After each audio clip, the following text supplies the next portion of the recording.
दैत्य गुरु शुक्राचार्य हुए महाबली। नौ ग्रहों में अत्यंत शुभ प्रभाव देने वाले अत्यंत सौम्य ग्रह शुक्राचार्य जो दैत्य गुरु हैं 29 नवंबर को अपनी राशि का परिवर्तन करेंगे तथा अपनी नीच राशि को छोड़कर अपनी मूल त्रिकोण राशि में प्रवेश करेंगे। जैसा कि ज्योतिषीय नियम है, जब कोई ग्रह अपनी राशि में होता है, अपनी मूल त्रिकोण राशि में होता है, अपनी उच्च राशि में होता है, तो उसका बल कई सौ गुना बढ़ जाता है, सामर्थ्य में प्रभाव में वृद्धि हो जाती है। शुक्राचार्य जो अत्यंत शुभ प्रभाव देने वाले हैं, इस जगत के संपूर्ण ऐश्वर्य वैभव धन देने वाले हैं, जब वो महाबली होंगे तो किस प्रकार का प्रभाव देंगे। जय श्री गणेश। नमस्कार, मैं आचार्य संजय द्विवेदी। मेरे समस्त प्रबुद्ध दर्शकों का मेरे चैनल पर हार्दिक स्वागत है। आज मैं शुक्राचार्य के राशि परिवर्तन प्रभाव को लेकर आपके सम्मुख उपस्थित हूं। शुक्राचार्य का परिवर्तन जब अपनी मूल त्रिकोण राशि में हुआ तो लगभग एक माह का जो ये इनकी नीच राशि का जो प्रभाव था वो समाप्त हो जाएगा। शुक्राचार्य के बल में कई सौ गुना वृद्धि हो जाएगी।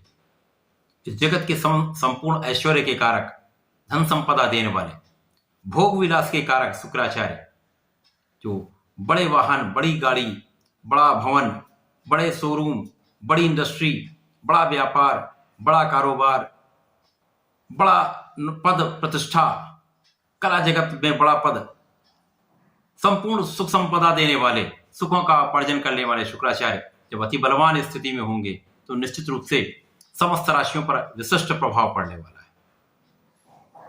आज मैं मेष राशि के लिए शुक्राचार्य के राशि परिवर्तन का क्या प्रभाव मिलेगा, किस प्रकार के लाभ मिल सकते हैं, कौन सा भाव प्रबल होगा, कहां कितना लाभ ले पाएंगे, कहां पर समस्या आ सकती है, उसका क्या निराकरण है, संपूर्ण विश्लेषण मैं पूर्ण तर्क के साथ करने जा रहा हूं। प्रिय दर्शकों, यह राशिफल आपके चंद्र राशि पर आधारित है, अर्थात आपकी जन्म कुंडली में यदि 1 नंबर में चंद्रमा गोचर कर रहे हैं, चंद्रमा विराजमान है, तो आपकी मेष राशि। मेष राशि के स्वामी मंगल हैं। मंगल तथा शुक्राचार्य का संबंध अति मित्र का नहीं है, मित्र का नहीं, परंतु ये एक समभाव में होते हैं। परंतु यदि आज की स्थिति में देखते हैं तो समभाव में होते हुए ये तात्कालिक मैत्री के भाव में है, जिसके कारण एक मित्र का भाव उत्पन्न हो रहा है।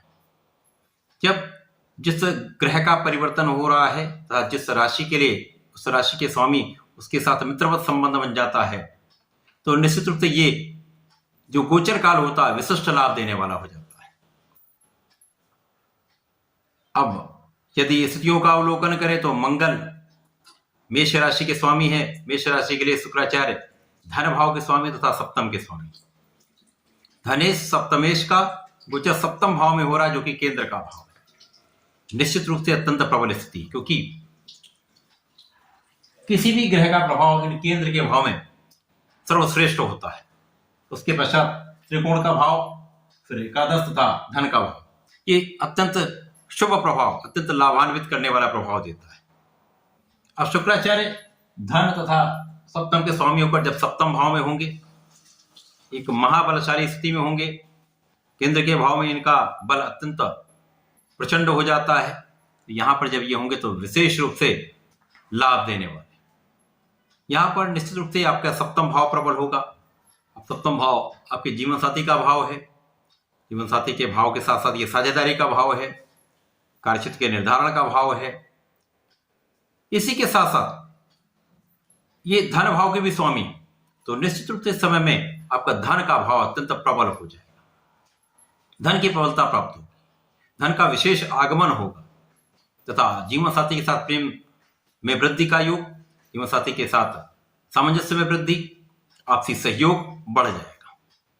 साझेदारी में एक अच्छा लाभ आप ले पाएंगे। साझेदारी में आपसी सामंजस्य से व्यापार बढ़ जाएगा, व्यापार में विशेष लाभ मिलेगा। इसी के साथ ही साथ शुक्राचार्य जब सप्तम भाव में होंगे तो सप्तम की प्रबलता प्राप्त होगी, साथ ही साथ शुक्राचार्य का प्रभाव आपकी लग्न पर होगा। अत्यंत श्रेष्ठ प्रभाव देने वाले ऐश्वर्य वैभव के कारक शुक्राचार्य धन भाव के स्वामी हैं। जब इनका प्रभाव आपके लग्न पर होगा तो आपका आकर्षण बढ़ जाएगा। अब मेष राशि एक ऊर्जावान राशि है, यहाँ पर महापराक्रमी मेष राशि के लोग होते हैं। तो महापराक्रम के साथ जब सौंदर्य का गुण भी जुड़ जाता है, एड ऑन हो जाता है, तो आपकी शक्ति बढ़ जाती है। आपकी क्षमता बढ़ जाती है, आपका आकर्षण बढ़ जाता है, लोगों के प्रति आपका आकर्षण बढ़ जाएगा, आपका भी आकर्षण कहीं ना कहीं दूसरे के प्रति बढ़ सकता है। यहाँ पर एक कल्पनाशीलता बढ़ सकती है, क्योंकि सबसे बड़ा मंगल और शुक्र का एक ये जो योग है, ये एक नकारात्मक प्रभाव भी देता है। आपके मन में आसक्ति बढ़ जाती है, विपरीत के प्रति आकर्षण बढ़ जाता है, ये कहीं ना कहीं समस्या कारक होता है। कल्पनाशीलता बढ़ जाती है, जिसके कारण आप अपने लक्ष्य से भ्रमित हो सकते हैं। तो यहाँ पर आपको अपने मन को प्रबल रखना होगा। मन की प्रबलता से आपके आत्मबल में वृद्धि हो जाएगी, जिससे आपके मन भटकने से बच जाएगा।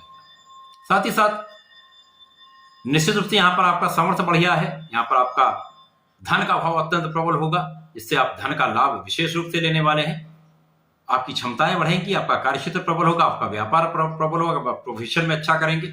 यह तो निश्चित रूप से आपको होने वाला है। केवल और केवल एक ही नकारात्मकता यहां मिलने वाली है, जो आपके मन में कहीं ना कहीं से भ्रम की स्थिति, कहीं ना कहीं से एक आसक्ति की भावना कष्ट देने वाली है। यहाँ पर आपको नियंत्रण रखने की आवश्यकता 100% होगी। यदि आप अपने मन पर नियंत्रण रख लेते हैं तो इस समय में विशेष लाभ लेने वाले, विशेष धन का अर्जन करने वाले, सुखों का उपभोग करने वाले, ऐश्वर्य वैभव की वृद्धि तो 100% होगी। यश बढ़ेगा, लेकिन अपयश का योग भी बनता है। तो इस समय में संभल के चलेंगे, लाभ अवश्य मिलेगा। मेष राशि के जातकों को नियमित रूप से भगवान श्री शंकर मोचन की शरण में रहना चाहिए। प्रतिदिन हनुमान अष्टक का पाठ करना चाहिए। वर्तमान समय में यदि श्री गणपति महाराज का संकटनाशन श्री गणेश श्रोतम कर लेते हैं, प्रतिदिन यदि एक बार भी कर लेंगे, तो आपके मन पर आपका नियंत्रण होगा, आपकी क्षमता भी बढ़ेगी, तो बहुत संतुलित रहने वाले। तो ऐसा करके इसका लाभ लें। धन्यवाद, नमस्कार।